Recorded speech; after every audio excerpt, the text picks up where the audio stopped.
Direct primary care is an innovative, alternative path to insurance-driven healthcare. Typically, a patient pays their doctor a low monthly membership and, in return, builds a lasting relationship with their doctor and has their doctor available at their fingertips. Welcome to the My DPC Story podcast, where each week you will hear the ever-so-relatable stories shared by physicians who have chosen to practice medicine in their individual communities through the direct primary care model.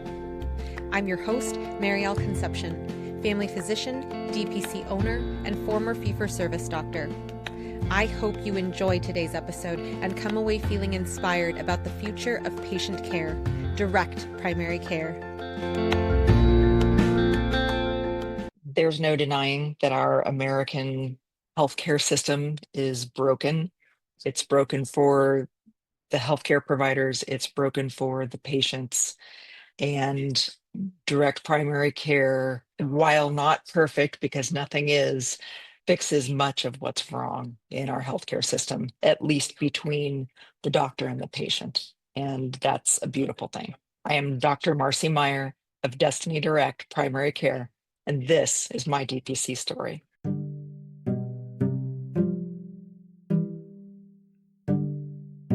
Dr. Marcy Meyer, MD, began her medical career in the U.S. Army, graduating from the Uniformed Services University of the Health Sciences in 2004. She started postgraduate training in psychiatry, but left that program and practiced as a flight surgeon for the remainder of her Army career. Upon leaving military service, she founded Net Health DPC in the north end of Tacoma, Washington, which she rebranded to Destiny Direct Primary Care when she bought a building and moved her practice to nearby University Place. Now passionate about serving women in midlife, Dr. Meyer is a Menopause Society certified practitioner and has shifted the focus of her direct care practice to providing dedicated menopause care to the South Puget Sound community. Welcome to the podcast, Dr. Meyer. Thank you. It's good to see you, Marielle. It's good to see you too. This is a long time coming. I'm so excited for our conversation today. I've just been preparing for your interview by scrolling on that purple-haired doc Instagram feed. And so it's really exciting to really delve into the topics that we're going to discuss today, because you and I have seen each other in person. We've talked about many a thing, but in the past, it's been much more of like workflows and EHRs and whatnot. But today we're going to be talking about different stuff. So let's just take a step back. And I'd love if you could tell us more about this time that you had in the Army, because I think about when you graduated in 2004, what was it like in terms of having a career in the armed forces versus having a civilian career? So I went into actually my pre-med education as a single mom. I was a non-traditional student, about 12 years older than my peers, and I was bringing a little girl along with me. So when it came time to applying for medical school and accepting an offer, um, although I got numerous acceptances, the Uniform Services University offered me a full ride, like the full salary. I was a Army officer, and it just was the best opportunity for me to raise my daughter while going to medical school. So um, that was kind of the choice there. Also, I had been in the military before. I had served as an enlisted person. Just a couple of years out of high school. I wasn't quite sure what I wanted to be when I grew up. So I spent a little time growing up as an enlisted soldier. Awesome. And we're still growing up. So I love this, even though as it plays into your shift in how you're practicing every day now. So Yeah. and I want to ask you there as a follow-up question, because you were, because you were in this place where you had less financial burdens to think about when it came to especially medical school loans, I'm wondering, how did your trajectory change because you weren't as financially burdened? Um, well, a couple nice things was that, especially during the first couple of years of medical school, before everything got crazy with clinical rotations, I was able to do things with my daughter that even during pre-med, I was either at school or working, seemed like all the time. So, my first year or two of medical school, I was taking riding lessons with her. She's quite the little equestrian, and I was able to do some school activities with her if there wasn't a conflicting lecture or something. So I was able to kind of focus on that little bit of time being a mom. And also I was able to bring my mom out to live with me so that I had, someone to take care of her, someone to do things around the house. I mean, my mom was essentially my housewife getting through medical school. So, I think it's cool yeah. because it's a little bit of a taste of what work-life balance can be in DPC. So I love that you found that time, especially when your daughter was young, younger, I should say. Yeah. And now after you finished your medical school in postgraduate training world, you went into psychiatry first before becoming a flight surgeon. So tell us about that because I love hearing the history behind the transitions within specialties. Yeah. So, I mean, part of the reason that I didn't know what I wanted to be when I grew up and I did some enlisted time and I was a non-traditional student is because I have ADHD. Surprise, surprise. So, um, so I went into psychiatry. I really enjoyed it and seemed to pick it up pretty well, but the documentation was very voluminous. And with some of my executive function and some of my issues with follow through, even with medications, I was falling behind in documentation and just kind of having more and more trouble with that. And it was at the beginning of my fourth year, I just said, I can't anymore. It was just more than I could do. So, in the Army, when you leave a residency, you go out to be what we call a general medical officer. And one of the options is to go to the flight surgeon school and work for an aviation unit. And tell us about that time because it's fascinating hearing former guests on the podcast who have been in the Navy, Air Force. We've had Dr. Glover share about her time in the Air Force. Dr. Silikoski talked about her time in the Army. And I'm just wondering, what did you take away from your time as a flight surgeon that especially impacted the way that you practiced after you left your military career? Well, because I was a GMO, I was embedded in a unit all the time. So I had a patient panel of about 700 patients always. And I only saw 8 to 10 patients. A really busy day would have been 13 to 15. And and I never had to wonder how my patients were going to pay for their care. I never had to try for a prior authorization or ask anyone permission. If my patient needed an MRI, I ordered an MRI. They got an MRI. It was just that simple. And so when later down the line, I was looking at getting out of the military and looking at what the civilian landscape was, especially in primary care, and the rates that people were getting burnt out, I just knew that that really wasn't something that I would thrive in. I was looking at other non-clinical options for myself getting out of the military. And then I was introduced to it by a classmate of mine from USIS and to the concept of direct primary care. And that just made sense to me immediately. I think in a way I was spoiled in the military in a way that made going into DPC almost mandatory. I could totally see that as you're talking about how you wouldn't need to do prior auths, you would just order things and they would be done. It's so interesting that even that does exist for people, or that did exist when you were a flight surgeon. And then when the veterans go out of the when they go to the VA, that's not always the case. And so it's so interesting to just think about that, but also I absolutely understand when you're like going into DPC was mandatory because how could you backpedal? You know, I mean, you have to if you have to, but I totally get what you're saying. Yeah. And this will come into play also a little bit later in our conversation, but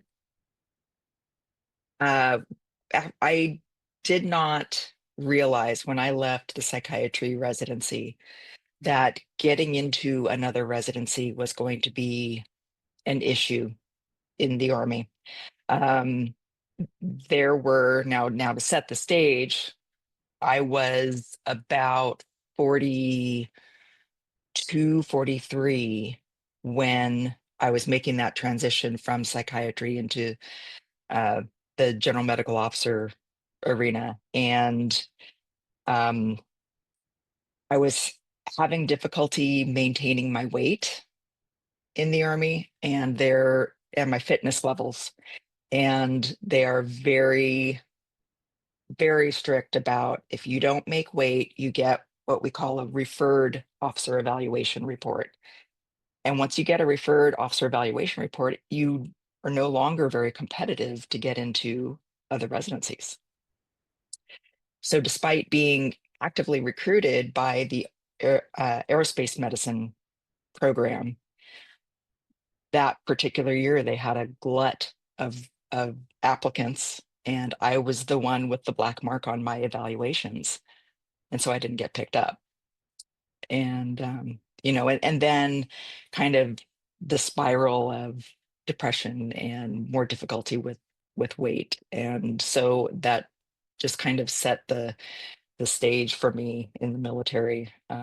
So when I got out of the military, not only did primary care in the system not sound appealing, but it would have been very difficult for me to have landed a job in the system. Wow. I think it's eye-opening hearing that because I think especially as primary care, there's weight and then there's health. And to clarify, when you're talking about these physical demands, is it like an annual test that was required of everybody in the service? It was actually semi-annual, so we had to do it twice a year. And I was able to and had time to hire personal trainers. And I got so into nutrition and fitness while I managed my weight. My health markers were phenomenal. I mean, I was in good shape. And I mean, my weight was around 180, 185, and that was too much. And partially because of how I'm built with my little pencil neck and my bubble butt. But yeah. I definitely know now why you're saying that it's pertinent to the conversation later, because I do think that, as you're saying that, my next question to you is, um, as you talk about access to fitness and nutrition, whatnot, was there anybody that was a specialist in talking about women and aging in women and the body changing as a woman ages? Oh no. Now, keep in mind, in the Army, it's about 20% of the population is women, and and most of the Army population is enlisted, and so those are usually from age 18 to 38-ish. And even officers generally retire between 42 and 50. So you don't run into a lot of menopausal women. This is just, it's so eye-opening, everything that you are saying. And so I'm really glad that you're sharing because I'm sure that there are other people out there who can relate, whether it be a very similar level or just different aspects of your journey so far that they can relate to.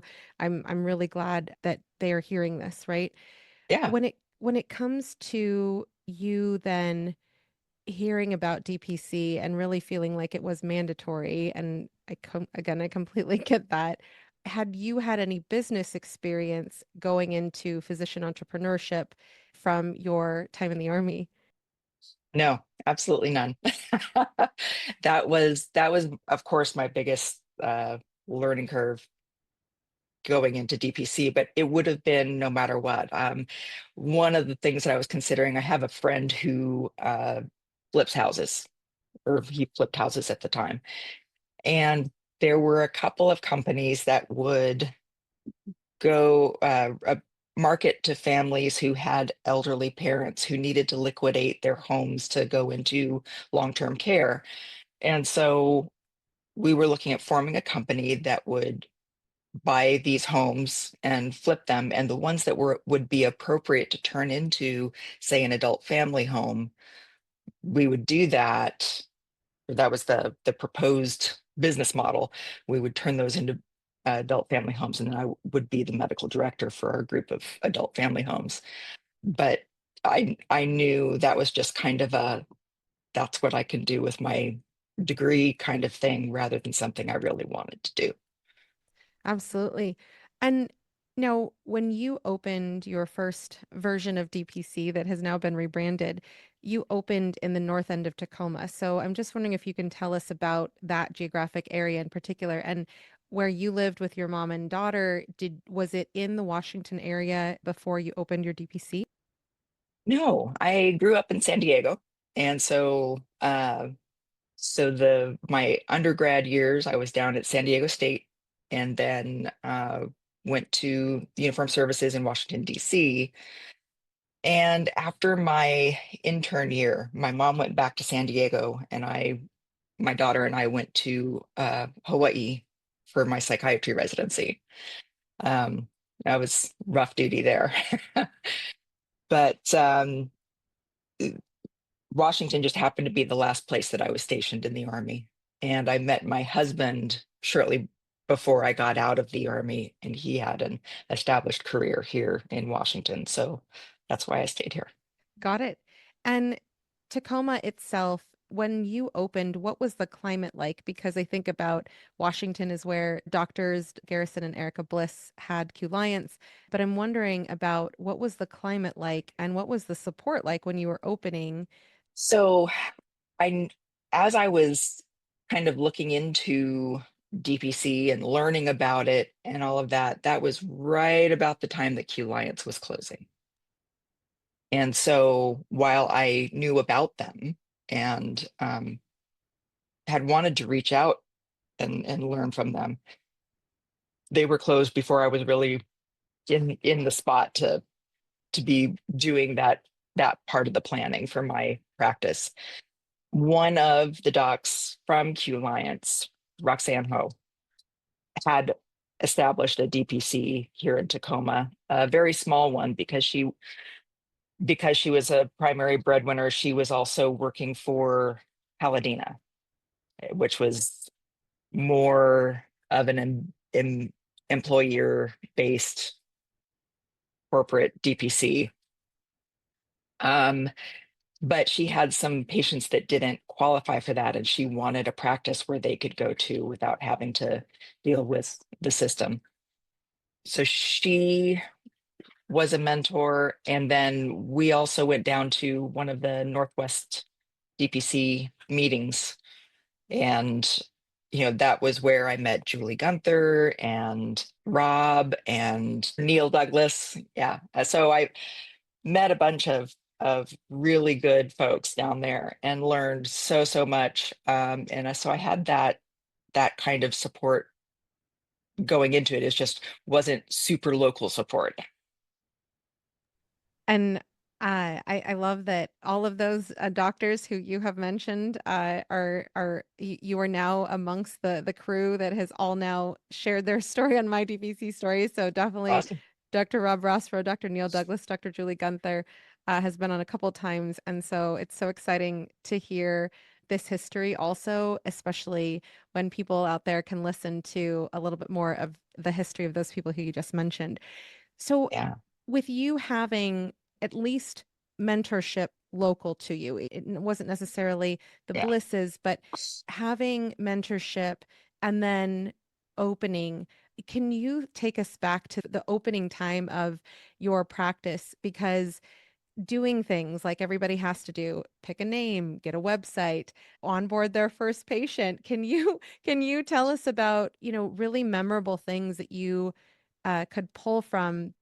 Mostly it was kind of thinking about who I wanted my patient population to be.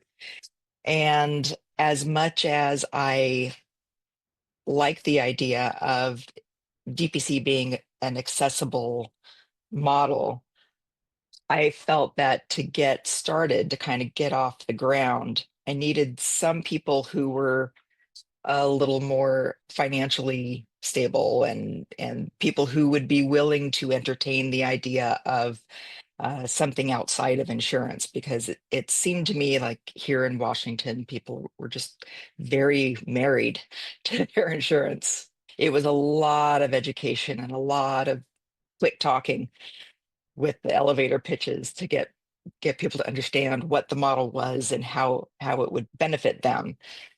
Eventually, once I got, of course, a few people signed up and word started getting out how it benefited various folks, then that snowballed into more people than my original population I was targeting. When it came to you opening your DPC and managing these patients as the snowball was happening, tell us about your staffing situation and how it has changed. From day one, I had visions of a wellness center, because I had worked so hard to stay healthy and try to manage weight when I was in the military. And kind of as I was on the way out was when the obesity code came out and the high fat, low carb, intermittent fasting thing was really catching on. And and so I wanted to offer a metabolic repair program, if you will. But I also had not drawn, and I wanted part of that to be looking at labs, not just weight, looking at how are your metabolic markers improving from the beginning of the program to the end of the program. And so I knew that I wanted to gather labs at least twice on each patient. And I hadn't drawn blood since second year of medical school, so I wasn't going to do it.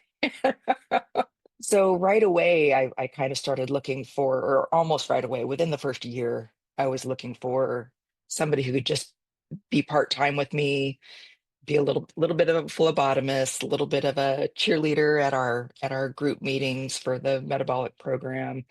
And so I started pretty early with a part-time MA. Awesome. And now I want to ask about your name because originally you opened as Net Health DPC, and I'm guessing that that was for the north end of Tacoma because, Uh-huh. yeah, okay, good. I guessed right. And that was totally Yeah. like live time guessing here. And you then shifted your name to Destiny Direct. And so I'm wondering if you can tell us about how, what was going on in your mind when it came to Destiny Direct DPC. Like, this is the future of my practice. And how was that for your patients and for the community in terms of growing your practice while undergoing a brand change? The space that I started out in was in a very nice little part of town, very cute, quaint, kind of older architecture and all that good stuff.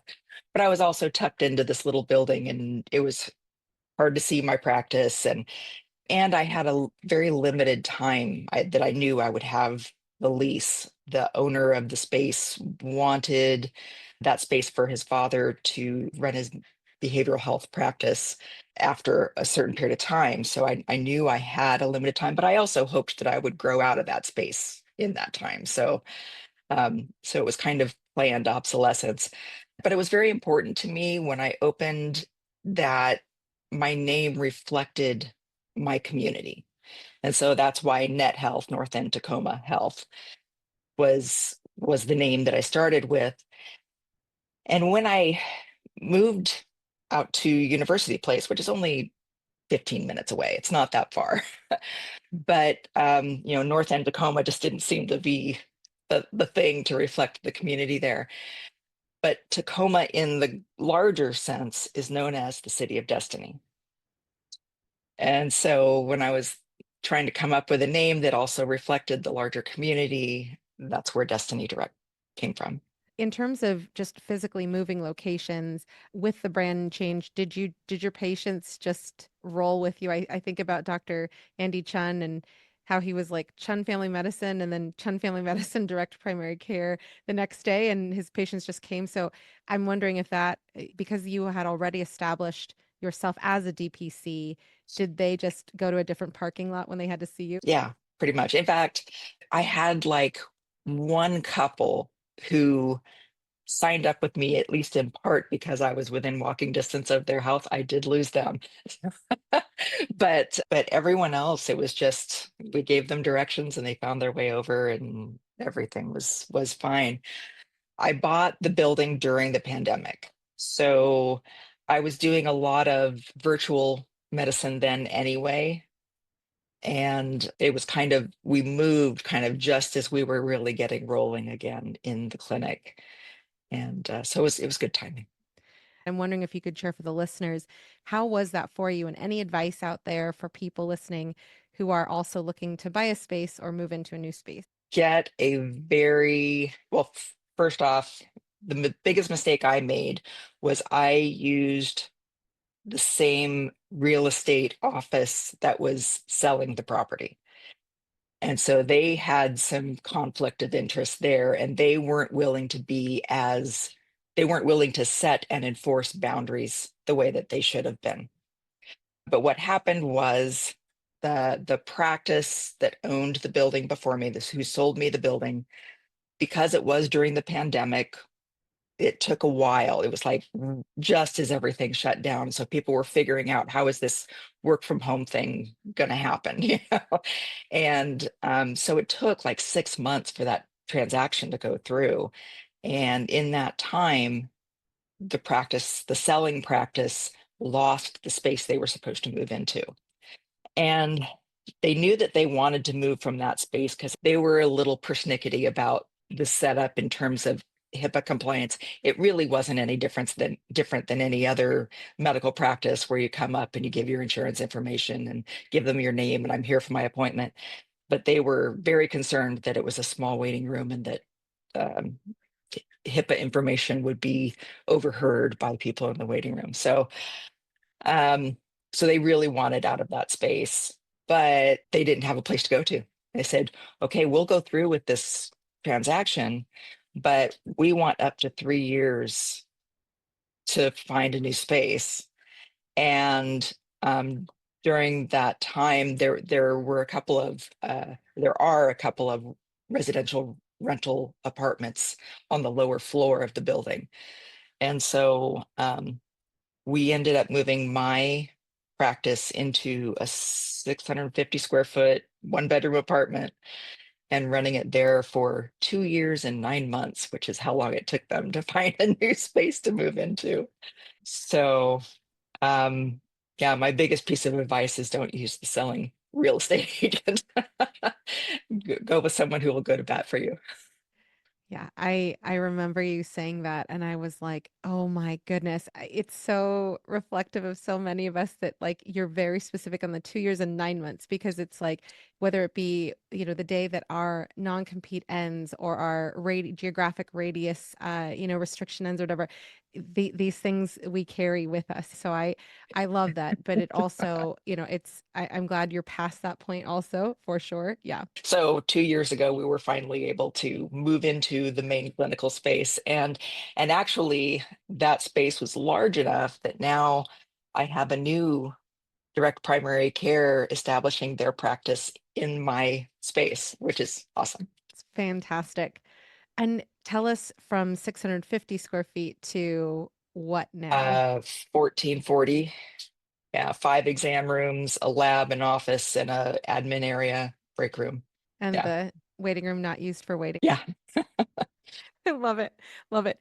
And now I want to ask you about your transition from focusing on family care to focusing on the woman's journey, especially with menopause. As you shared earlier, this is information pertinent to you as an individual, but also you seeing even in the army how this type of care was not prevalent. I think about how many of us have said, who learned a ton about menopause in medical school and no one raises their hand typically, especially like maybe, I'm a little jaded because I graduated a few years ago, but when it comes to you leaning into, I'm going to really focus my practice in on menopausal care. Your website says, we're no longer accepting patients for family care, but we are accepting new patients for menopausal care. So tell us about the shift in your practice focus. So a few things kind of happened all at once. At the end of 2023, I happened to run across I was a little late on the whole TikTok bandwagon. And so I started kind of scrolling through TikTok, and I ran across a post from Mary Claire Haber. And I recognized her from back in my army days when I was trying so hard to lose weight. And she was just then starting to get the Galveston diet off the ground. And or she was just starting to kind of put it together. And so I was listening to her, and of course, by the time I found her in 2023, she was full on into the menopause care. She was getting ready to come out with her book, The New Menopause. But she was laying out this information about symptoms of menopause that I had never known were symptoms of menopause. And I'm going, wait, I recognize that. That happened to me, and that happened to me, and that happened to me. And I had no clue that any of that was related to perimenopause. And I could put it together with my journey in the Army, with the difficulty losing weight, with um, what should have been a pretty simple injury kept me non-weight bearing on one of my feet for 2 months. And, there was more weight gain and less fitness. Um, and then the brain fog and having depression issues when I didn't get picked up for the aerospace medicine program. And here I had all these reasons for what I experienced, or I thought I had reasons, but never realized that they also could have been, related to perimenopause. Um, and then at the same time, my mom had been in long-term care, in memory care for a little over a year. And I started recognizing, she has osteoporosis, she has dementia, she had terrible sarcopenia. And so she lost her mobility, she lost her eyesight with age-related macular degeneration and glaucoma. And um, I just saw she had recurrent UTIs, a couple of times landing her in the hospital. And so I realized at that point that doesn't have to be my fate, because I'm still within the period of time that I can seek menopause care and hormone replacement. And so I started really learning everything I could about it. And I mean, I was in my third year, right at the beginning of my clinical rotations. My second rotation was in August of 2002. It was OBGYN. And our my very first journal club, we went to some little restaurant in San Antonio, the whole OBGYN department, and we went over the Women's Health Initiative that had just been published. And from that point on, it was taboo to think about hormone replacement, and we didn't learn anything about menopause or menopause care or the symptoms. Recall just reading a post from somebody who's been on the podcast, Dr. Jalen Pritchard, who was echoing the same things back when she was practicing. Hormones was a way to get in trouble to talk about that versus a way to actually have a conversation with your patients. So here I want to ask, what are the things that you see in traditional care? If hearing from your patients stories of their friends who have looked for support in traditional fee for service, what are some things that you've seen in fee for service that you purposefully are able to address differently or treat differently because you have more time in DPC? Yeah. So my first visit with a new menopause care patient is not that different from my first visits with a new primary care patient. I have the time and I want to know all the detail of their medical history, of their reproductive history, of, their menstrual history, of their family history, especially when it comes to risk factors for various things related to menopause care. And so my being able to go into the kind of detail that I can in my first visit, and because of the rates through the GPO with my labs, I'm able to include labs. It cost me, a whopping $40 to do the whole panel that I need to make sure that medically I've cleared them, that this isn't due to other medical stuff. And so I'm getting a lot of women who, they want someone who's going to take the time and listen to them and believe them and treat them and not dismiss it. Because I was that doctor that was dismissive before my epiphany with menopause. I was the doctor when they came into me, I've got brain fog and I'm tired all the time. And I'm like, welcome to your 40s.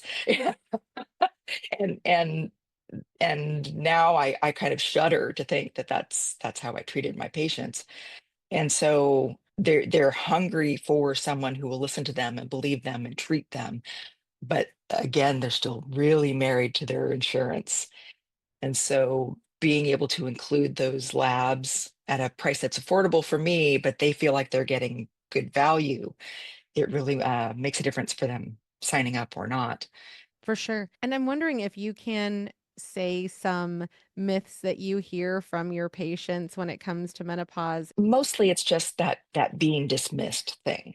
I mean, so many of them come to me just because they went to their primary care and got dismissed, and then they went to their OBGYN and got dismissed, or got told, oh, we don't treat that until you're done with menopause. And, most of the symptoms are in perimenopause. So, they kind of miss the bus there. The number of people who are told because of ridiculous things that they're not eligible for hormone replacement, and they really don't have any true contraindications. They're just these kind of nebulous, so I don't feel comfortable prescribing it in these situations. Things like second and third degree breast cancer, or your relatives that have a history of breast cancer, or, oh, I have migraine with aura, or I had a provoked PE, and they think that they are not eligible for hormone replacement, but we find out now that they are.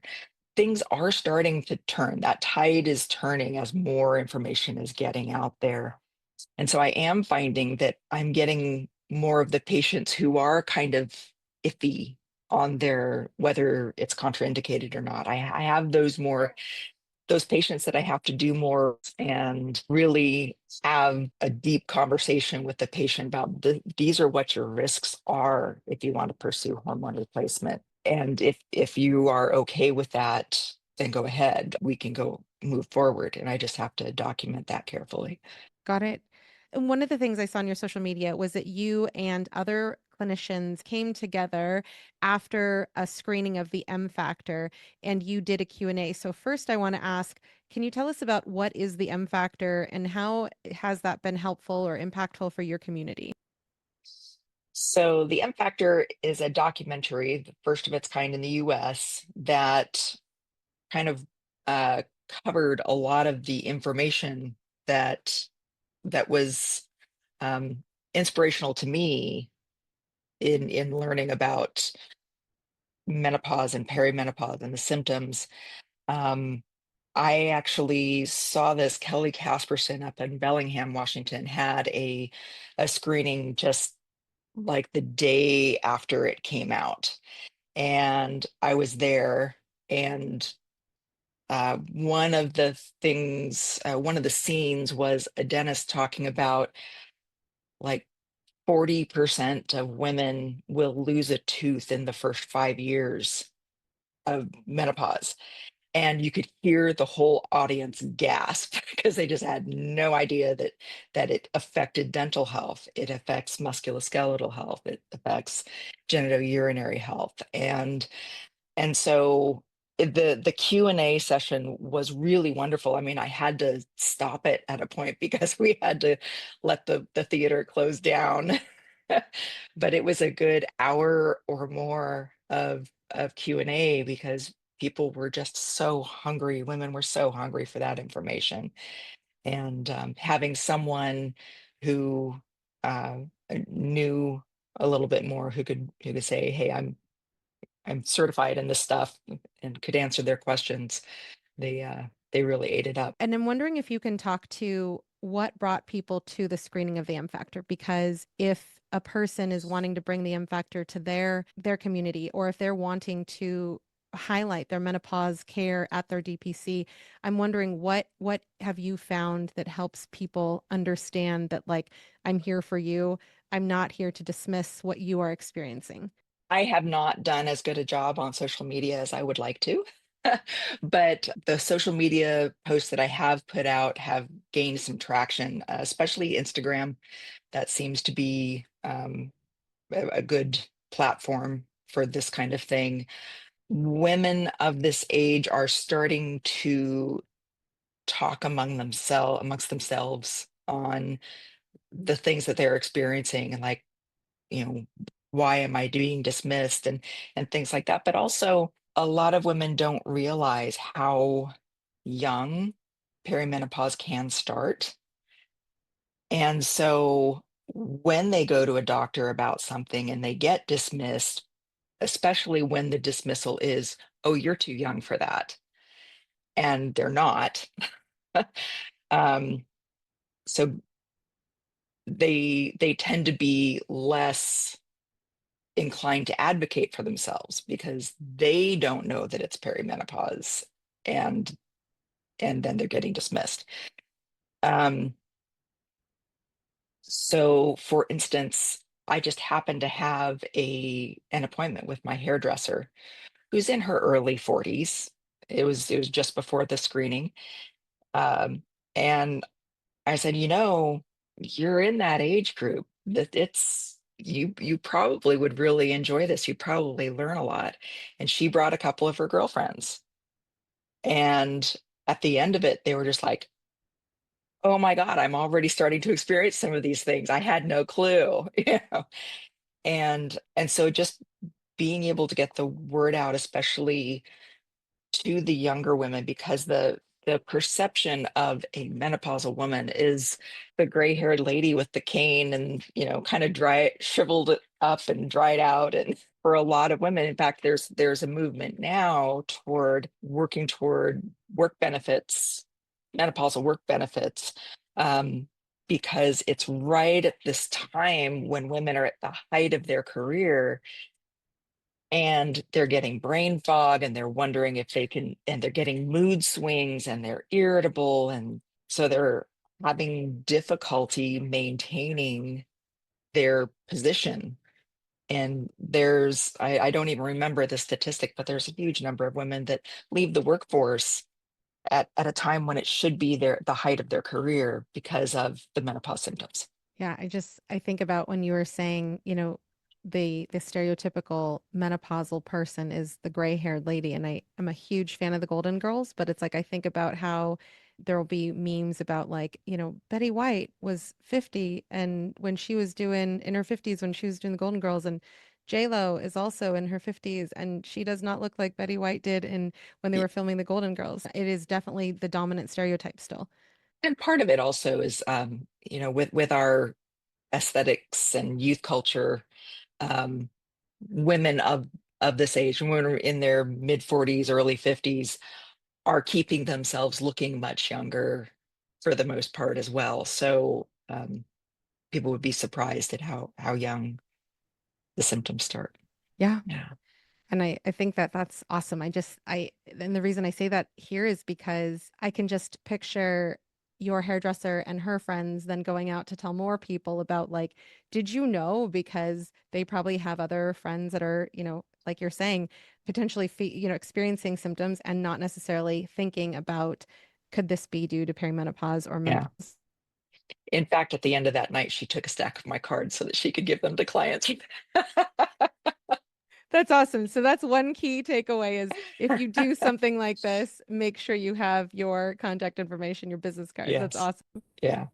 I And love then it. other things, Oprah's recent menopause show, Mary Claire Haver was on there, and she highlighted the menopause.org website and how to find a practitioner there. And after that show aired, I probably got 5 calls like within the next 2 days looking for menopause care. And they found me on the menopause.org website. Yeah, that's fantastic. And just for those interested, the North American Menopause Society is where you can go and sign up, and it's only a couple hundred of dollars to register for amazing content that they have. Hmm. Um, I think it was last fall they started doing videos, the very first videos about perimenopause, and then they just keep going from there. And so I think that, as we want to have time in DPC, as we have patients asking, there's affordable, accessible resources out there. And Yeah. yeah. So turning the page a little bit, you have become that purple-haired doc. And so I'm wondering if you can tell us about, your personality and your individuality coming out as part of you in your hair, because I think it's so fun, but it's also, I think it's so representative of the freedom and the life that we have differently when we're doing things like preserving our autonomy in practice. Right. Throughout my time in the military, I was always kind of a round peg in a square hole. So I never quite fit in that regimented environment. And and so when I finally got out, I mean, here's a fun fact. So when you're overweight in the Army, you are not allowed to have any positive personnel actions. So they would not allow me to go to CME. They would not give me, I couldn't get any promotions. I couldn't go to residency. They would not allow me to resign when my obligation was up because that was considered a positive personnel action. They and it was actually I got out from a medical evaluation board. I was found medically unfit to continue service, but that only started because they were trying to put me out for overweight. Yeah. So they got my service out of me and then they wanted to just kind of kick me to the curb. But that's another story. And so, I had played by the rules all these years. Kind of toward the end, as I was going through my medical evaluation board, um, I knew that I was going to go lavender or do something fun with my hair. And as a precursor, I went silver because in the military, you can do any color that occurs in nature. And I had very silver sideburns. And so I went full on silver, my whole head. And of course it raised some eyebrows, but they couldn't say anything because it was within regulation. When I did get out, I went to lavender, and I've gone through a little bit of lavender, a little dark purple, a little pink, but I always come back to the lavender family. Yeah. And so that's kind of where I plan on staying. I really like it. I find it better than the mousy brown that God gave me. So, and the nickname, the handle came from, I'd gone to 2 DPC conferences, one nuts and bolts back in 2018, and then that first DPC summit after the pandemic. And, I was always kind of that weird doctor with the purple hair. And so the next DPC summit, the one in Minnesota, when I signed up and it asked for your name and then it asked for what do you want to go by? And so I thought that my name would be like the big print on the badge and that what I wanted to go by would be like, Nikki underneath it. So I put that purple haired doc. Well, it turned out what you wanted to go by was the big name on the badge. and, and my actual name was in little tiny print underneath it. And so I went through that conference with big that purple haired doc across my badge. Um, and it just kind of stuck. So that's what I use for my handle. I love it. And I remember that badge and I'm laughing because it was just like, wow, that's like, how did she do that? So it's so cool. Yeah. I love hearing this history. Oh my gosh. So turning back the page in terms of Mm. your practice, I'm wondering how when you changed your website such that it says, I'm no longer taking family care patients, but I'm taking new menopausal care patients. How did you turn off the spigot for the family practice patients? And how did you handle patients who, like you said, you're treating and onboarding people pretty much the same way, whether they're under the quote unquote menopausal care versus the family practice branch with existing patients at your practice? So I started with, once I made that decision, I started with sending out a mass message out to all my patients and letting them know, hey, I'm shifting my focus, but I am going to be your doctor for as long as you want me to be your doctor. It's not going to, change the way that I treat you. You're still my patient. I'm still your primary care physician. I had a couple people who kind of, men mostly, who, who brought it up. Are you still gonna be my doctor? So, yeah. And we still allow, like, if a current patient has a spouse or a sister or a parent that they want to bring into the practice, I'll still take them. But other than that, it's just the menopause care patients. Yeah. I'm wondering if you can share some more resources here that you found helpful on your education and learning journey when it comes to menopausal care. So um, I got a lot, believe it or not, from the social media posts of various menopause experts. There's a group that call themselves the Menopause on Instagram, and in their under their bios, certain of them had like a lot of kind of the sentinel papers that talk about the data and the current guidelines and things like that. So kind of gathering that information and reading through it, deciding to go through they're now the Menopause Society as opposed to the North American Menopause Society, but going to the Menopause Society page and signing up to take that certification exam. I got the textbook, but then they also have like an A to Z slide deck and practice pearls, and there's just so many resources there on the website. None of that, though, was very practical in terms of what to do in the clinic with a patient sitting in front of you. And so I went ahead and spent the money to take a course from Heather Hirsch, who is one of the menopause. She has a clinician's prescribing course. After I finished that, I also she had a mini course with Dr. Corinne Men for prescribing HRT after breast cancer and kind of knowing how to handle those with a breast cancer history. And then Rachel Rubin also put together, it was her pilot course. So she decided to also do a menopause clinician's course. Hers had a little bit more emphasis because she is a urologist. Hers had a little bit more emphasis on sexual health and the genitourinary syndrome of menopause. But it was just nice to get a different perspective of the clinical care. And so those were my resources. I love that. And we're recording just after Dr. Rubin was on Peter The Attia's drive. podcast. Yeah. So that's definitely a Yeah, must listen if you haven't listened yet. absolutely. In fact, I just recommended it to a patient today. That's awesome. That's awesome.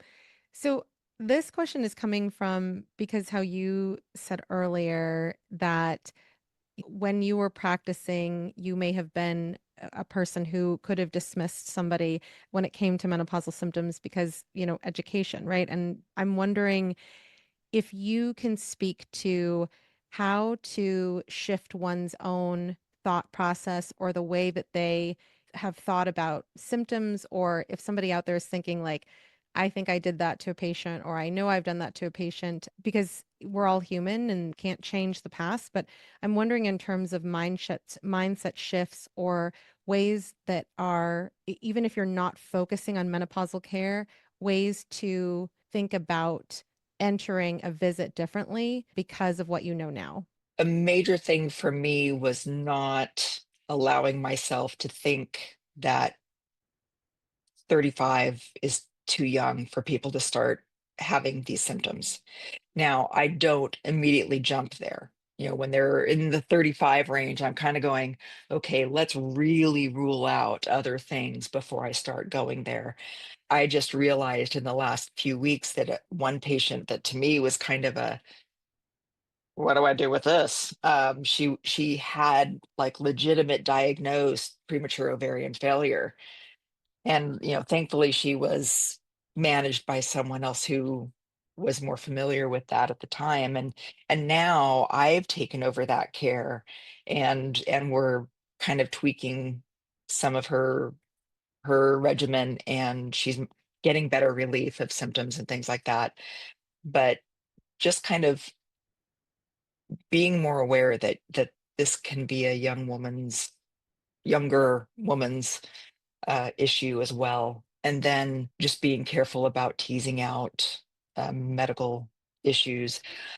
For those, with my practice, everyone goes through a an evaluation package, and that consists of that first visit where I draw all those labs, and I go through the family history, medical history, menstrual history, all that good stuff.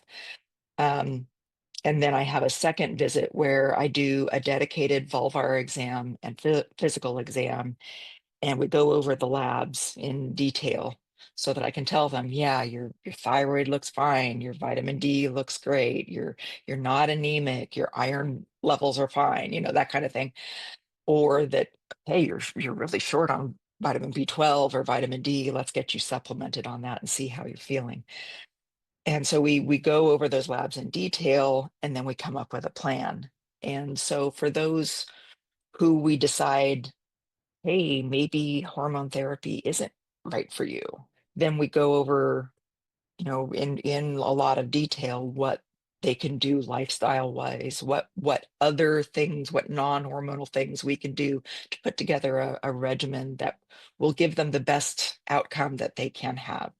Because a lot of what also drew me to, because of my mom's health, drew me to menopause care, is that you can prevent osteoporosis, you can reduce risk of cardiovascular disease, which is the number one killer of women. You can have a good effect on mood and cognition, and and so it's those long-term health benefits that I'm really after. That's fantastic, but also very much a family medicine doctor's journey. So I really love that, because our specialty is for the lifetime of the patient. And I think that that is amazing to do what you're doing. Thank you. I love it. I absolutely love it. It's super rewarding. So you mentioned how within your 1,400 square foot space and your 5 clinic rooms, you have a DPC doctor who is now basically incubating their own practice in the physical space where Destiny Direct is. And so I'm wondering if you can tell us more about how that came to be, because I think that that is something that is really, I hope that that is something that gives people ideas who are listening out there today. Yeah. So one of the DPC docs in Olympia, Kim Wadsworth, reached out to me and said, hey, I have just been speaking with this doc in the area who wants to open a DPC up there near Tacoma. Would you be willing to talk to her and, you know, kind of let her pick your brain? I always say yes. And so she came to visit, and she was at the point where she wanted to get started and get moving, but she had not quite started the search for a space yet.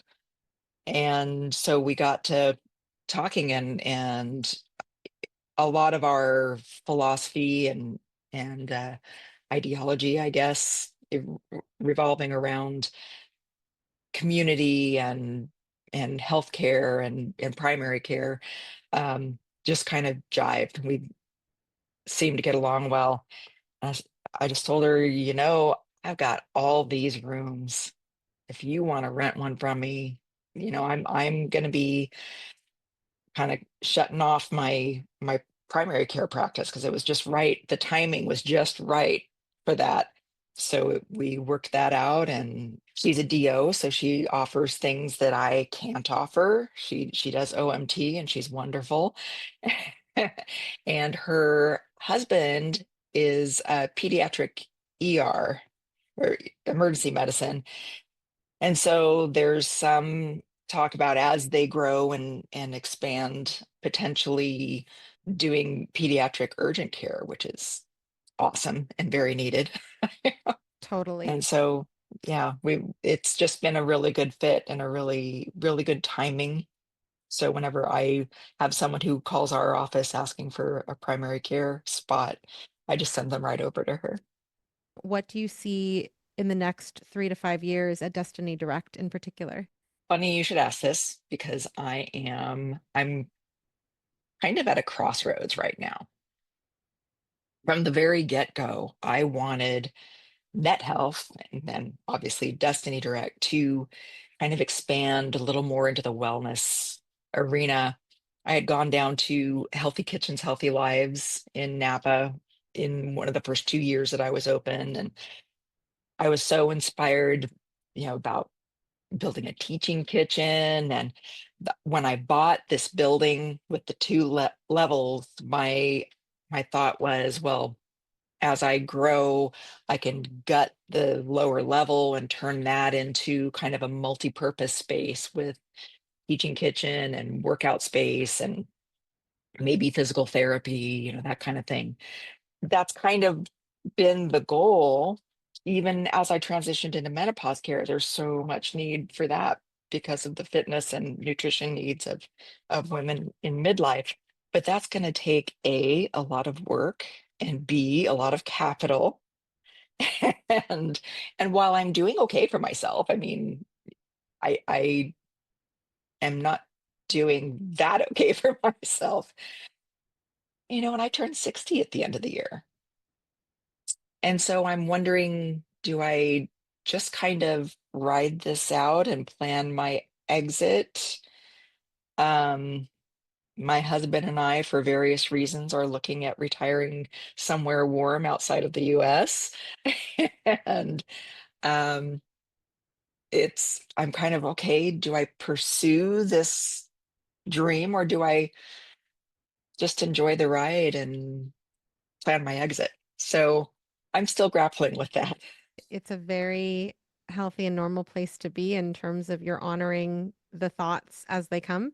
And I think it's much better, in my opinion, than someone telling you, this is what you're going to do next year. This is what you're going to do next month. Yeah. And I'm grateful, very thankful that I have the freedom and the autonomy to make those decisions and to change course when I need to. So, in closing for our main interview, because we're going to carry on this conversation on the Patreon, but for those clinicians, physicians out there who are feeling drawn towards practicing a model similar to yours as it exists right now, especially with a focus on menopausal care, what do you have to say to those physicians to inspire them or empower them going forward in their own DPC journey? So don't be afraid of um, being a specialist of sorts in the direct care arena. We have direct care or direct specialty care. There's a whole alliance with Laura Kinney and all of that. Use what you can out of the DPC playbook, like the discounted labs, the discounted meds. My patients love that I can dispense some of their hormones cheaper than they can get it at the pharmacy. And but mainly you're almost a primary care doctor doing menopause care. I from early on when I started learning about menopause care, I said, menopause care is for listening to another episode of My DPC Story. If you enjoyed it, please leave a 5-star review on your favorite podcast platform. It helps others find the show. Have a question about direct primary care? Leave me a voicemail. You might hear it answered in a future episode. Follow us on socials at the handle @MyDPCStory and join DPC Didactics, our monthly deep dive into your questions and challenges. Links are at mydpcstory.com. For exclusive content you won't hear anywhere else, join our Patreon. Find the link in the show notes or search for My DPC Story on patreon.com. For DPC News on the daily, check out dpcnews.com. Until next week, this is Marielle Conception.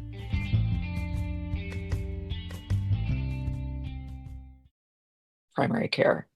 And I do kind of draw some boundaries with my people that have lots and lots of chronic illnesses that, hey, I'm not your primary care doctor, but it really isn't that different. And follow the DPC playbook. It'll do you right. Love that.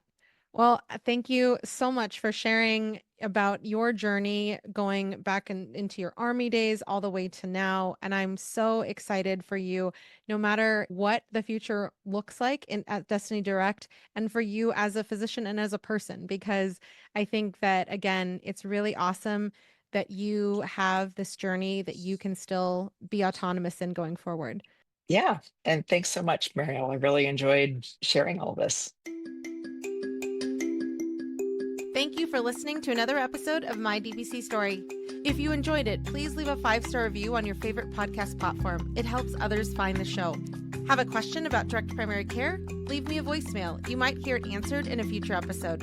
Follow us on socials at the handle @MyDPCStory and join DPC Didactics, our monthly deep dive into your questions and challenges. Links are at mydpcstory.com. For exclusive content you won't hear anywhere else, join our Patreon. Find the link in the show notes or search for My DPC Story on patreon.com. For DPC News on the daily, check out dpcnews.com. Until next week, this is Marielle Conception.